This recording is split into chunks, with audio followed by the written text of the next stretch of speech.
Sebelum jadi paranormal, pekerjaan Mbak Yu ternyata jauh dari kesan mistis. Kuliah dapat beasiswa.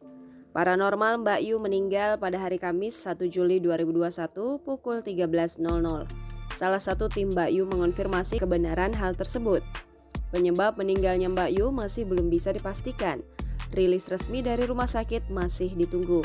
Adi mengimbuhkan bahwa jenazah Mbak Yu akan dimakamkan di Salatiga, kota kelahiran sang paranormal.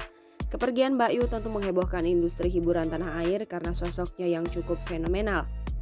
Berbagai ramalan Mbak Yu soal kehidupan artis sampai prediksi kondisi Indonesia ke depannya kerap mengundang perhatian publik.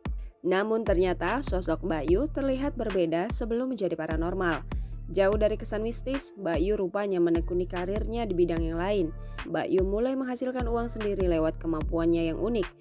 Keahlian Mbak Yu untuk mengutak-atik alat elektronik pun menghasilkan pundi-pundi rupiah.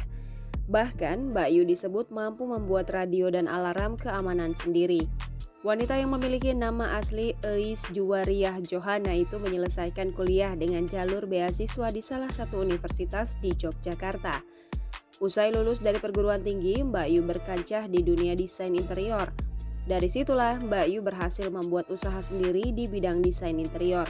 Sayangnya, usaha yang dibangun Mbak Yu harus jatuh bangun hingga kakeknya mengajak untuk melanjutkan dunia paranormal keluarganya. Tak heran jika Mbak Yu sukses menjadi paranormal, hal itu dikarenakan bimbingan dari sang kakek sejak kecil.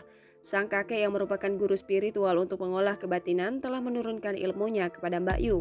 Ritual rokaat dan puasa mutih pun telah lama dijalani oleh Mbak Yu selama mempelajari dunia paranormal.